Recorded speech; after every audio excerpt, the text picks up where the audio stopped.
Hello, everyone. Thank you so much for joining us today. And before we get started, a quick couple housekeeping notes.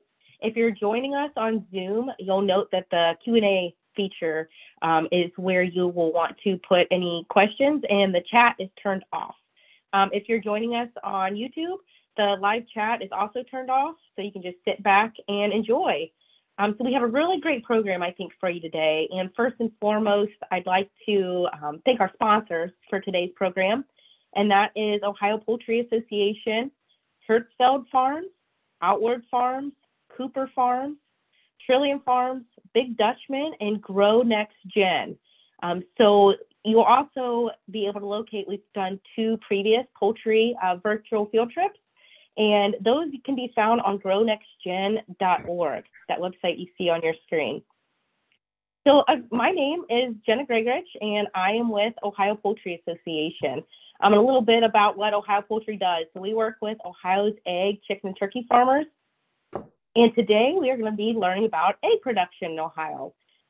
So many people, I don't think, realize how big of a poultry producing state that Ohio actually is. So Ohio is ranked number 2 in egg production for the nation, with over 10 billion eggs produced in a year. So that is a lot of eggs. 1 in 9 Ohioans have a job that's related to agriculture here. And 50% of Ohio's land is involved in some kind of agriculture production, such as soybeans and corn growers. So agriculture is Ohio's largest industry. So with OPA, I serve as the Bird Health Programs Manager. And with that, I help poultry farmers monitor for certain diseases. So one that's keeping us up at night at the moment is avian influenza, which I'm sure most of you have heard about. And so I work with the farmers to help with their biosecurity and make sure that their birds are staying healthy so that we can make sure that the grocery stores are filled with eggs, chicken, and turkey for all of you.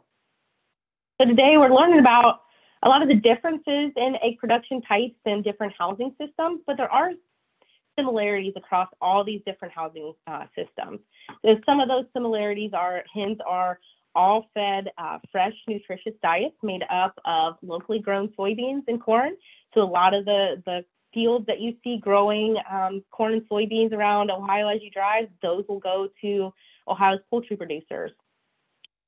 Fresh, clean water is front of the birds at all times. Strict biosecurity protocols are in place on every single farm. And obviously fresh air, good ventilation fans, all those are in place in all farms, and make sure that's top priority. So here to teach us more about egg production is OPA's Executive Vice President, Jim Chickenology. Hi, Jim, how are you? I am well, Jenna. Thanks for having me today. Oh, thank you for joining us. So Jim, would you mind telling us a little bit more about how you came to be the Executive Vice President OPA, and then what does that mean? What are some of your job responsibilities? Well, I grew up on a small farm and was involved with especially the livestock on our farm. We grew corn and soybeans on different family members' farms, but I really liked the animals. And so I was involved in 4-H, and when I graduated high school, I knew I wanted to do more. So I went to The Ohio State University, and I received a degree in animal sciences. And from there, I kind of have had several different career paths, but I worked for a cooperative in the feed business, helping farmers use their corn and soybeans and then develop nutritious feeds for their animals on their farms. And then I got started working with associations, and I worked for Ohio Farm Bureau.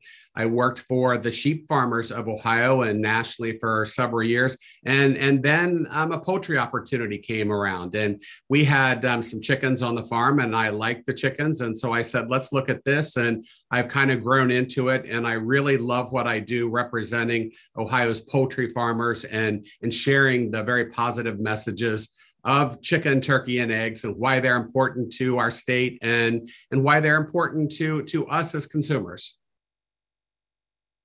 Great, Jim. And then can you tell us, I heard you got to do something fun this past weekend. Can you tell us a little bit about that? My job is everything from talking to the state veterinarian and talking to the farmers and seeing what they need to helping to educate consumers. And this past weekend, I actually got to celebrate Easter in Washington, D.C. and go to the White House for the annual Easter egg roll, which is an event on the White House lawn on the Monday after Easter.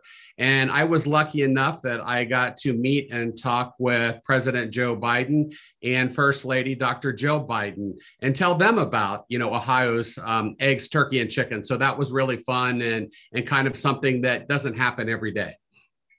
Yeah, no, that's very neat. So Jim, can you tell us a little bit more about what does Ohio's egg industry look like? Ohio's egg industry in particular is very large. We are the second largest egg producing state in the United States. And as you said earlier, we produce like 10 billion eggs a year. So that's a lot of eggs. So, all of our farmers every day are taking care of their hens. They're making sure that they've got that high quality feed. And so, we've got all these people working together to bring that. And so we've got some smaller flocks, we've got bigger flocks, but they all have that same passion to provide, quality food for people of Ohio and around the world, really, because we have, a lot of people that eat Ohio eggs in Ohio, but we also export them to other states and around the country. A lot of Ohio eggs go into Canada, actually. Very neat. And I know we've had several questions on, what kind of careers are available if somebody were to be interested in getting into the poultry industry? Careers, and we'd love to have more people be a part of our industry and share what we do. But there's really something for everyone, at all different education levels, whether it be high school graduates or college graduates or veterinarians. There's many different opportunities available for you. We need truck drivers. We need electricians and plumbers. We need people to work in the feed mill, of course, people to help take care of the animals, people in processing and packaging, robotics.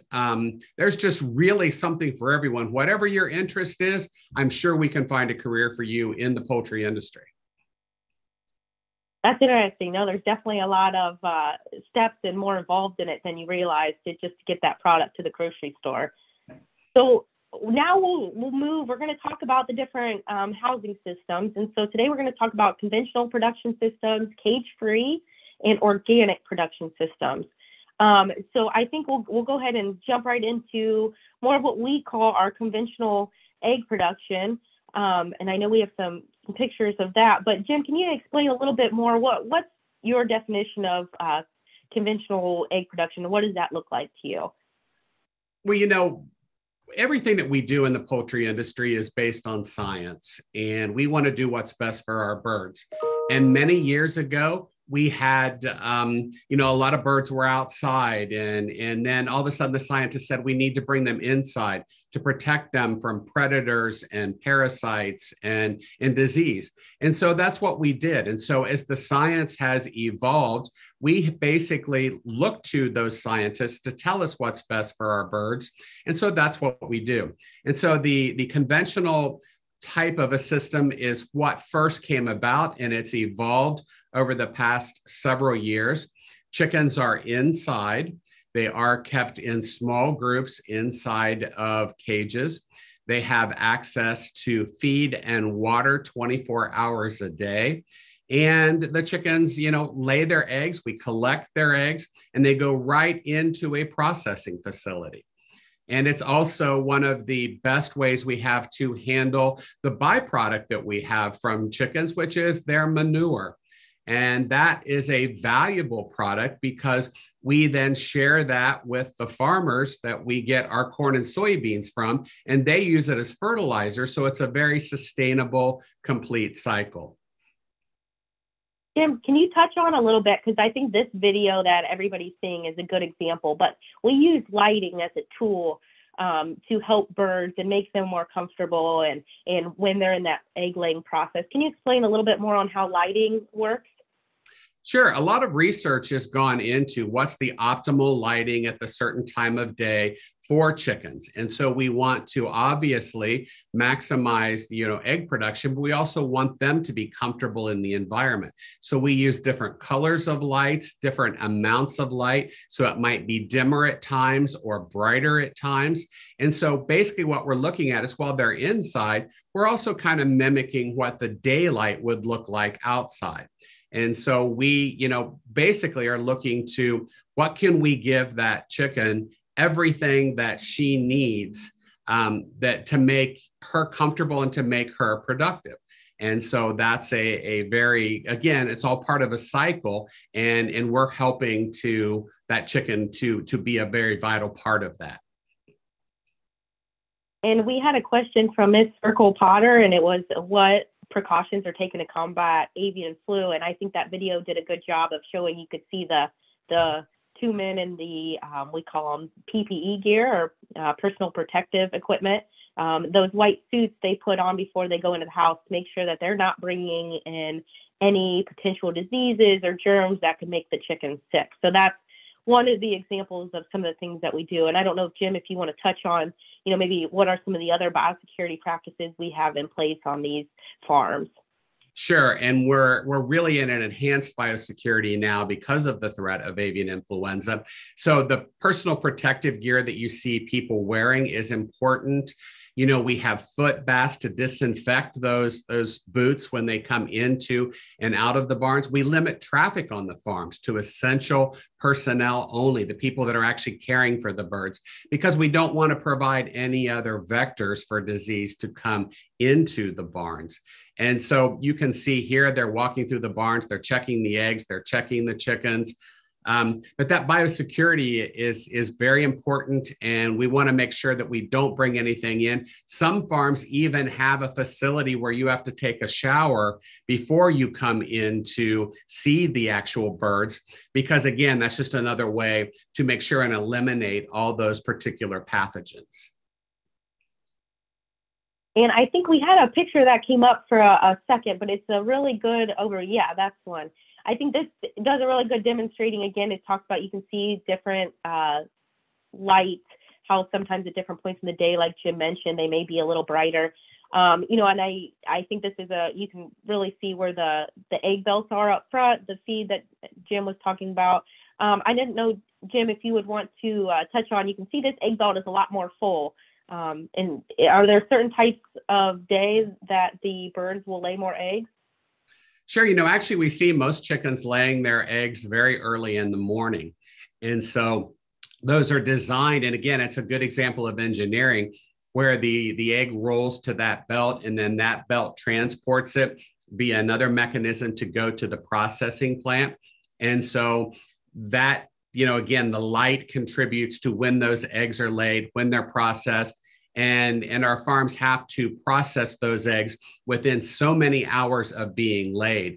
And from a time the chicken lays the egg, it's in your grocery store or restaurants within 72 hours. And so that's pretty amazing. And modern technology allows that to happen. And Jim, we have a question in the chat from Dorothy, and I know we get this question a lot, but in regards to if chickens are fed antibiotics or steroids, and could you touch on that? Sure. Well, first of all, it is illegal in the United States to feed poultry steroids. So there is no steroids that is going into any egg, chicken, or turkey product that you're going to have. Antibiotics are used very rarely and only when prescribed by a veterinarian for sick birds. And there are precautions that are taken in place to make sure that we don't get any antibiotic residue in any food that's going to humans. And so again, antibiotics very rarely used and only when birds are sick, and steroids are never used. Thank you, Jim. So this white breed of chicken that we're seeing, do you know what breed is that is primarily used and most common for egg production?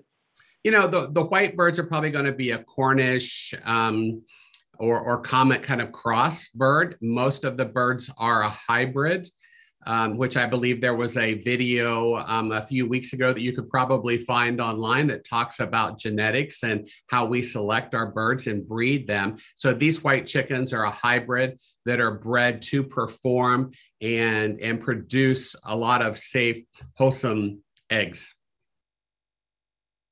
Excellent. And then I know we're getting some good footage of what it looks like for an egg to travel on a belt. Can you just give us a brief overview of the egg process, how it gets to the grocery store from the hen?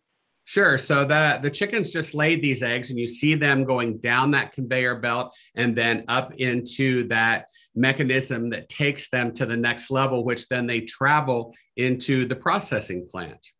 And once they get to where they're processed, the eggs are first washed. So we want to make sure that they're clean. And then they go through a process where they're inspected for cracks or any damage to the egg. And then they're candled once again to make sure that that egg is of the utmost quality. And then they're sized, and the size is according to weight. Like, for example, 1 dozen large eggs weighs 1.5 pounds. And then from there, they are again sorted and put in cartons, and they go immediately into cold storage. And eggs are always stored at 45 degrees or less, 45 degrees Fahrenheit.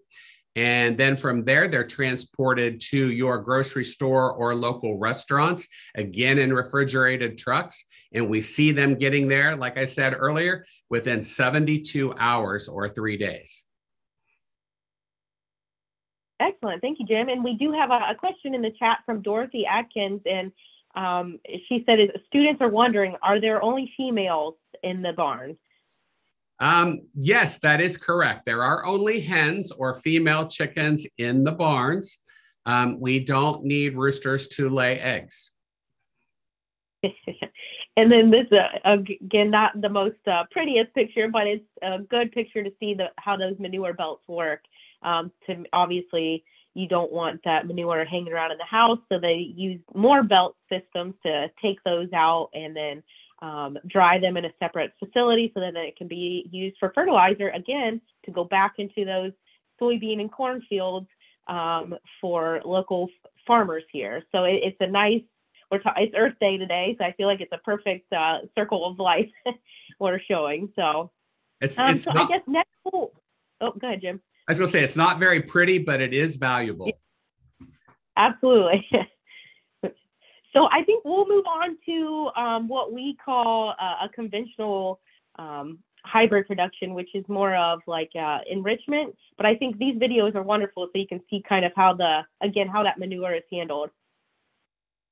But then I think if this is a video of the what we call enrichment cages. Jim, can you explain a little bit more how these houses are set up and maybe why we moved to this, and are they used that much at this moment? Sure. What you're going to see is that here, it's going to look a lot like a conventional system. But what we've incorporated here, again, through science and technology and learning more, is that the chickens are kept in larger cages with more chickens in them. They have places where they can perch and roost. They have an area for dust bathing, and they have a nest box where their eggs are laid. But again, the same kind of a system to remove the eggs from the barns. And so again, feed and water 24 hours a day. It's just a different type of production system. And again, it's just they're all cared for very well. It's just we manage them a little bit differently. And while these birds can move around a little bit more, they have the ability to express a few additional behaviors. There are some challenges in this system where birds, because they are with more other birds, they have a little bit more tendency for a bone or a wing to break. So there's a few things that we have to manage a little bit differently there, just because they are in a larger group of chickens. And so I feel like that's a good segue into maybe another system that is our cage-free production, which there's different types of cage-free production, but this is more of a common housing type that you will see. Can you explain a little bit about some of the different cage-free systems as far as single tier, open house, open floor versus an aviary system? Well, when we start looking at some of the more cage-free systems where there aren't really any cages where the birds are confined to a cage, we have two standard types. One is where the birds are all in one level. And so there are nest boxes. And then, of course, because it's open, the birds can fly and perch on different areas and parts of the equipment that's in there. Here you see some brown or red birds that are in this type of a cage-free environment. And that kind of a piece of equipment going down the middle is the actual nest box they go into to lay their eggs. And again, the manure is removed and handled. Here you see that we've got some litter on the floor for them to dust bathe into. But again, when the chickens have the opportunity to move more and they're flying and moving around, there is that possibility that we have to worry about, breaking a bone or a wing, other chickens picking on that chicken. That's kind of where the term henpecked came from. And we also are a little bit more concerned about the hens laying their eggs in the litter. This system is also a little bit more difficult for the people that take care of the birds because they have to do different things to care for the birds here, go underneath of the perches to collect the eggs sometimes. So it's a little bit more difficult on the individual people that are caring for the birds. And in terms of bird health, we sometimes have to worry about parasites and those type of things when we're looking at this particular type of a cage-free environment. And Jim, we do have another question in the chat from Kim McCrae. And can you touch on a little bit? The question was how many chickens are in each cage, each barn. So can you just touch on a little bit about how the population or densities for the different housing types and how those differ and what that kind of looks like? It just all depends on the particular system, the size of the barn. In a conventional type of a cage, we see 6 to maybe 8 chickens in a cage. In the enriched system, those colonies are maybe 90 birds per cage, 60 to 90. In the cage-free, obviously, there's no cages, so all the birds are there. And you're looking at, you could have a few hundred in a barn, up to you could have thousands of chickens in that barn. And some of the very large barns could have quite a few in there. But sometimes they're divided into separate rooms, and just because it makes it easier to manage the chickens. Again, cage-free, they always have access to that feed that's full of the vitamins and nutrients that come from Ohio's soybean and corn, and they always have access to good, clean water. Excellent. And I know we had a question from Jenny Domo, and Heather answered it pretty well, but it was why are some of the eggs brown and some eggs white, which we know is based off of the earlobe color of the chicken laying. But is there any nutritional differences between a brown egg and a white egg?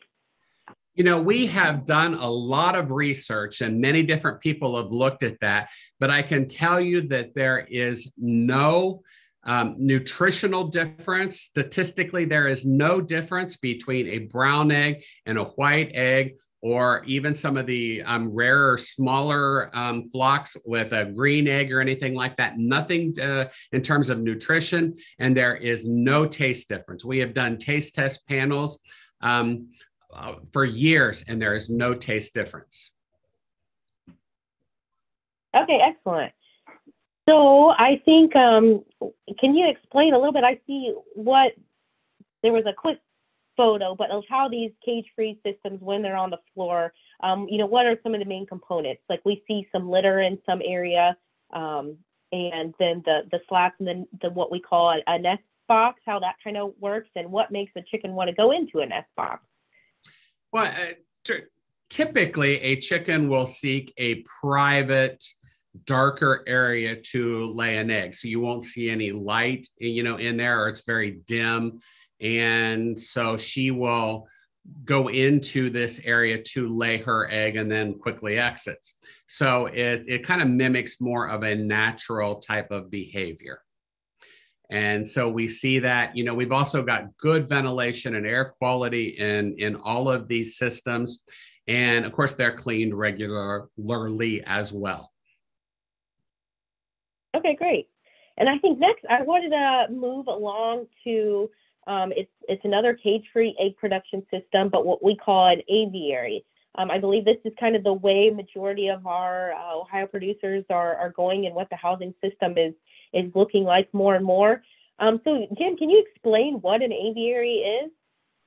Sure. An aviary is a cage-free system that looks like a lot of equipment, but there are no cages, there are no enclosures. There's plenty of, again, good quality feed and fresh water at all times.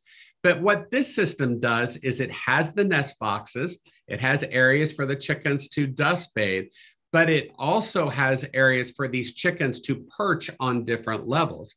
Because we look at through the years, we've seen, again, the scientific research that some chickens want to perch, they want to move, they want to fly, and these type of systems allow that to happen.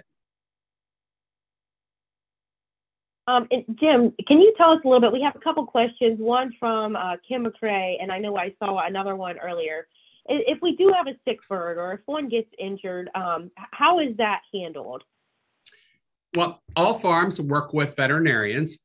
And so that particular bird would be isolated, and they would call in the veterinarian to best treat that bird.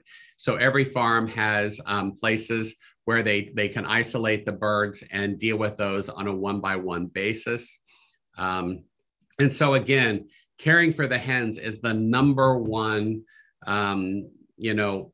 priority of all of them. They're very special ladies, and we take care of them every day. And I feel like that kind of goes into another question that we get a lot. Are the birds happy? And like you said, with the care that they get, that's our top priority, is to make sure that they're happy. If they're not happy, they're not laying eggs. And so that's with the vets, the farm personnel that you see in these videos, they're checking that on a daily basis to make sure that all those, the air quality, food, water is all in place to keep those birds happy. So Jim, can you tell us a little bit more about how do farmers manage the air, water, and feed? What are some of the things that they look for to make sure that they're all safe and good for the birds? Well, first of all, we look at working with experts that help us formulate those rations with the soybeans and corn and the vitamins and the minerals and everything that the bird needs. And then from ventilation, we work, with scientists to tell us how many cubic feet of air needs to move through that barn every hour of the day. So it's all monitored and controlled by computer monitors. And so it's all robotic and set up with computers. So if the air quality drops to a certain level, the fan speeds increase. Or if the chickens are out of feed, there are sensors that detect that then kick a switch that turns on the auger that delivers the feed. Same thing with water. There are sensors that if for some reason the water is not flowing to a certain part of the barn, there are sensors that alert us that we know to go check that immediately.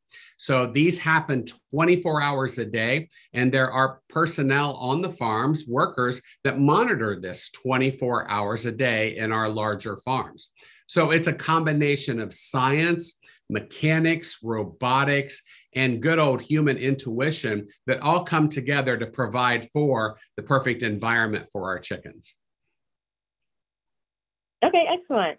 So I think next we will move on to our last egg production system, which is the organic system. And so we have this video from Nature Pure and Outward Farms here in Ohio. Jim, can you explain a little bit what makes an egg organic and what those housing systems look like? Sure. Organic eggs are basically determined by the diet that the chicken consumes. It has to be 100% organic ingredients. So that's organic soybean meal, organic corn, and all of the sources for everything that we put in there, we need to make sure comply with the national organic standards. And then there are also certain healthcare protocols in terms of what vaccinations or treatments would be available to them to use. And then again, it has to be a cage-free environment for organic, and those birds have to have outdoor access. So they have to have porches or runs or somewhere that those birds can go outside if they want to. It's interesting when we look at them and study them, because not all birds want to go outside, just some.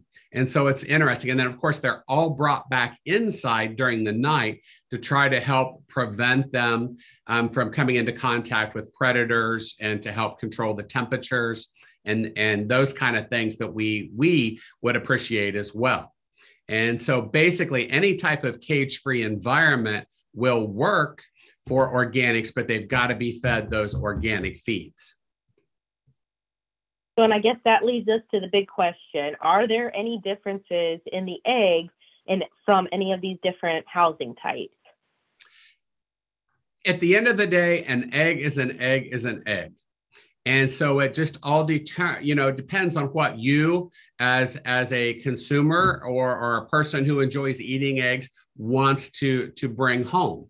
And, there's different prices that are involved with the different types of egg, production, because birds in the type of environment you see before you consume more feed. So that means it's going to cost more to produce those eggs. It might cost more for people to take care of these birds because you need more people in this type of a setting. And so it just all depends on what you like, but the taste, the nutrition, they're all the same from one type of an egg to another. Now, there are some eggs that we call nutritionally enhanced, like you will see they have higher omega acids, or omega fatty acids, or maybe higher vitamin E or vitamin D levels that are advertised on the carton in the grocery store. And that is controlled by what we feed the hens. So we feed them naturally occurring sources of these fatty acids and vitamin E. And the hen is a miracle worker, and she then combines that and puts that into the egg. That egg's going to taste the same, but it's just going to have a little bit of a higher nutritional plane because of what that hen's diet is. And speaking of diets, Jim, one of the questions that we had was Alyssa Chapman. She asked, how much do these birds eat in a day, or roughly, do you have an idea of how much food poultry will go through? Well, you can do the math, but it's a good rule of thumb that your average chicken will eat somewhere between 55 and 65 pounds of feed a year. So I know you're all smart and you can do that math. That's great. And I know we had another question earlier as far as, environmental effects. How do farmers take care of the environment? We touched a little bit on it with the manure and how that gets used as fertilizer back on the crop fields, but what are some of the other steps that farmers take to make sure that they are taking care of the environment? Well, we constantly monitor the air and water quality, coming into our farms and what we're doing to manage it. We look at how we handle our manure. That's very important. It is when it's coming out of the house, it's being dried as it goes into where it's being stored until it can be transferred to the farmers to use on their fields. So we're looking at how we can control that when we use it.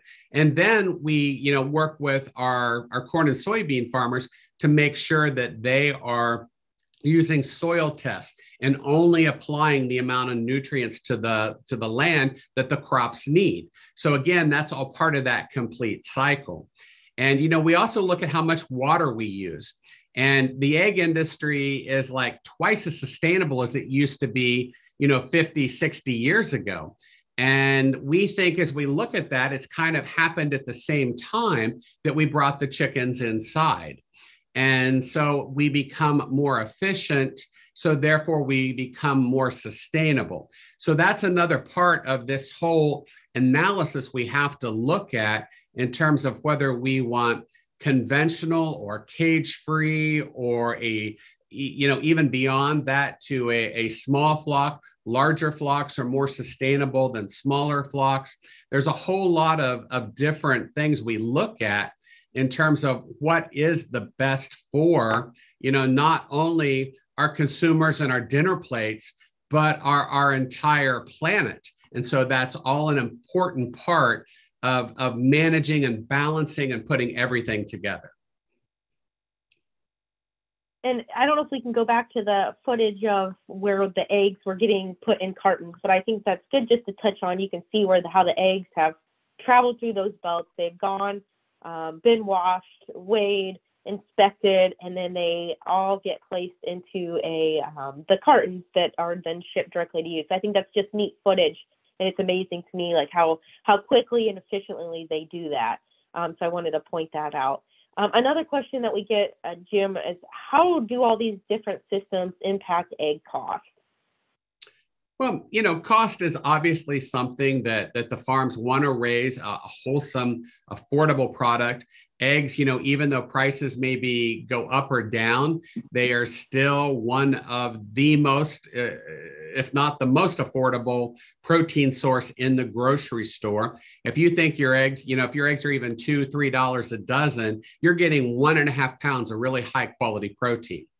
So, that's an important fact to know. But again, like those brown chickens we saw are going to consume more feed than white chickens. A cage-free environment takes more space, so that accounts into the cost of eggs, the processing, many different factors. I mentioned we might have to have extra employees to work with our cage-free environments. So that again contributes to the overall cost. And in things like the feed cost are also, it's the number one factor in terms of determining cost of eggs. But the important thing to think about is eggs are a commodity that's kind of traded like corn and soybeans. So the farmers don't really get to set the price often. It's more determined by supply and demand. Great. Thank you, Jim. And do we have any more questions in the chat? I know, and I don't know if, Jim, you can touch on this briefly because I did see it come through. Quite a few people answered. I believe they got asked questions, but I think they got an answer. But just a little bit on the life cycle of a hen, of how when the chicks are first placed and how they go into the pullets, and then when they're moved into the layer cage, and that, touch on that a little bit. Sure. The chicks are moved when they're 1 day old into what we call a pullet house or pullet barn, and they are raised there up until about 16 to 18 weeks of age before they're moved to the laying houses. And during that time, again, their growth is monitored. We prepare special diets for them to optimize their growth. And so we want them to be ready to go into that laying house and be productive when they get there. And so we also have to, like, especially for these cage-free houses and barns, we have to train the chickens how to work in whatever environment they're going into. So they have to be taught, where they can move, what they can do. So at different times during that 16 to 18 weeks, their living conditions are actually changed slowly to more mimic what they're going to be encountering when they get to that laying house. So it's a very kind of fun process. Yeah, no, thank you, Jim. Well, we have a question from Alyssa Chapman, and it's, how much does all this equipment cost? Wow, that's a lot. That's a question. And there are many different equipment manufacturers. We're looking at some big Dutchman equipment here, and we thank them for helping us. But there are 5 or 6 different companies, and it all costs different. But the cage systems for our commercial farms run upwards of millions of dollars. So, it's not uncommon for, those cage systems to be, several, millions of dollars to install on our farms. So it is quite the investment for egg farms to get started, and our cage-free and aviary equipment is quite, expensive. And I see we have one more question from Wendy, and it's, how do you know what type of light to use? Well, we know what kind of light to use because of the research. The scientists, at our land-grant institutions like Ohio State do research. And so they have chickens in different settings with different types of light, and they measure how those chickens behave and perform. And then they repeat that and repeat that again to make sure the results they get are consistent. And then they share that information with other research entities, other, universities across the country, and they replicate it. And so it's really a good, exercise in how, we look to our experts and researchers and people that study this to give us information that we need. And so not only do they do that with light, but with nutrition and processing and how we handle the eggs. And it just goes to show you there's another career path for people to follow that want to be part of agriculture or the poultry industry. And so I think it's kind of fun to see all the different moving pieces and parts that just bring that one simple egg to your breakfast plate every morning. Yeah, absolutely. I think that's such a good point, Jim. And one, I wanted to reiterate as we bring today to a close that GrowNextGen.org has so many wonderful videos, these other virtual field trips that we've done, but there's also a lot of great career videos on there as well, because you can see just from the different housing systems we saw, the processing, there's so many different opportunities there, and just so many different working environments. So I think that's a great segue. You can see some more information. I think I'll hand it over to Heather. Thanks, Jen. I really appreciate it. Thank you, Jim. You guys did a fantastic job helping to explain egg production in Ohio today for our students. So thank you again. We just want to remind everyone that we can share this information and more with you on our Chickenology website. So there is a new curriculum sponsored by Ohio Poultry Association that is aimed more at 8th grade life science standards. And you can find it right here at grownextgen.org /events and Chickenology that you see. And if you can move on to the next slide, you'll see that currently there's 4 really great lessons that are on there and more to come. We have upcoming events both in August and in December that are free workshops for teachers where you can come and experience more curriculum than this and walk away with some fantastic free resources so you can implement that in your classrooms and learn more about the genetics that are involved in the poultry industry. You'll also see here our 2 previous virtual field trips and some of the career videos that we are creating so the students have a better understanding of the careers that are available again in the poultry industry and in agriculture in general. I hope that through the course of this video today, you saw the science and the technology that is involved in bringing eggs to your plate. And so there is just so much science and technology out there. We're really excited to have everyone become a part of that and to ask us questions. So thank you once again for taking part in our virtual field trip today. Please feel free to email me at heather@educationprojects.org. I'll put it in the chat for you really quick. And we will follow up today's virtual field trip with you with the websites that you've seen and with some connection information and, just so that we can answer some additional questions that you may have. So thank you again for taking part in our virtual field trip. And thank you, Jim and Jenna. You guys are fantastic spokespersons for the agricultural industry. So thanks again.